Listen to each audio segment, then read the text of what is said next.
Most of you don't know who Howard Hunt or who his wife was, Dorothy Hunt.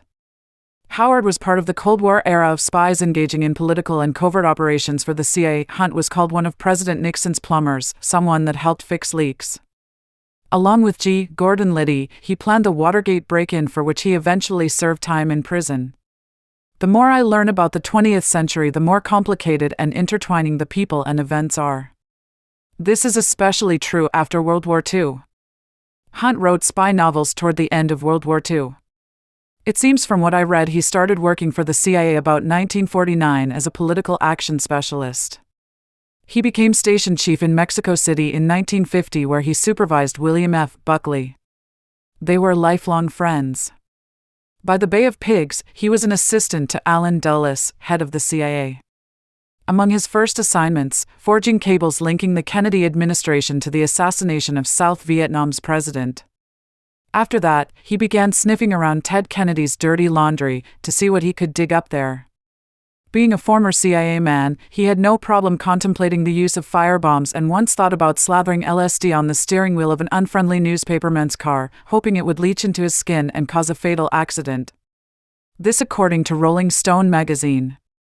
In 2003, while thinking he was about to die, he took a pen in hand and confessed to his part in the plot to assassinate JFK. Listing names of the men who participated in the plot. He recovered from that illness and lived 4 more years. He had lied during those 2 federal investigations. He knew something after all. It was explosive stuff, with the potential to reconfigure the JFK assassination theory landscape. He later worked for a company called the Robert Mullen Company, which H.R. Haldeman called a front company for the CIA. Then Charles Colson, special counsel to President Nixon, hired him. So though he worked for the president, he was connected to the CIA. Howard Hunt was married to a fascinating woman named Dorothy Hunt.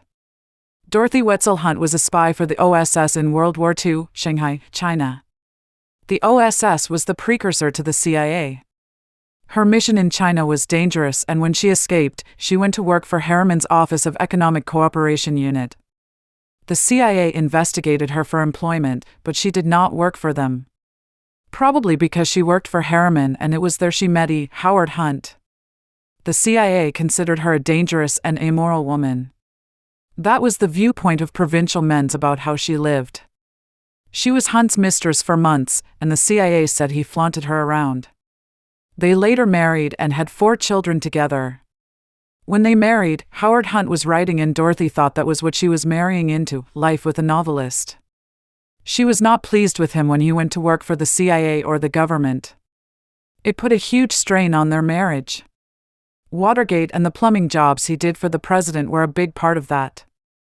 The break-in in June of 1972 was not the first job the plumbers did.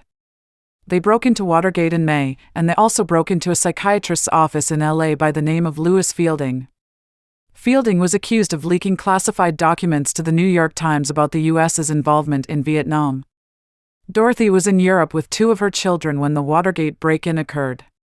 Upon arriving home, she began to take control over money and to put together expenses for the families of the men involved with the break-in. She worked through Tony Yu, Anthony Ulasewicz, who was a retired NYPD working for President Nixon, trying to get stuff on Teddy Kennedy.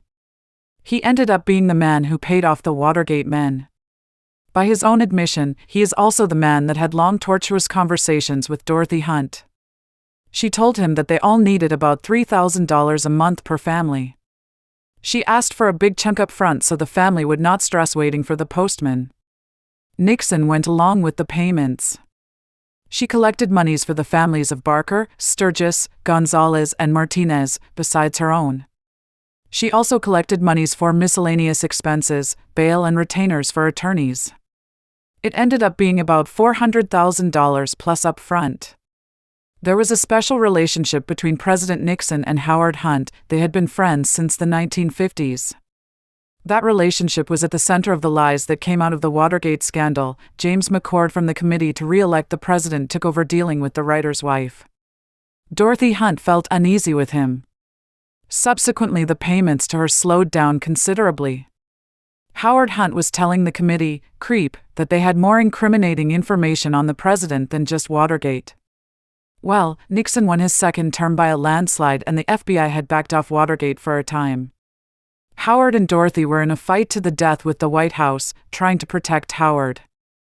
Dorothy told her family she was going to Chicago to give presents to her cousins and make an investment.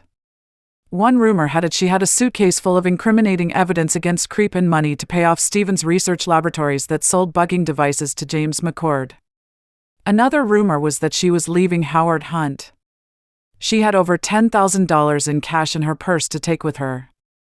Her plane crashed on December 8, 1972 upon arriving in Chicago. She did not survive. The woman who was a spy in Shanghai in World War II and who stood up to President Nixon in protection of her husband and the families of the other plumbers was dead. Howard Hunt believed his wife was killed by Creep and those associated with President Nixon. Howard Hunt went to prison for 33 months in a low-security federal prison near Eglin Air Force Base. President Nixon resigned because of the Watergate scandal August 8, 1974. Dorothy Hunt's role in the Watergate scandal was more fully revealed by her oldest son St. John Hunt, who wrote a book about his mother. He was a young adult while this was taking place.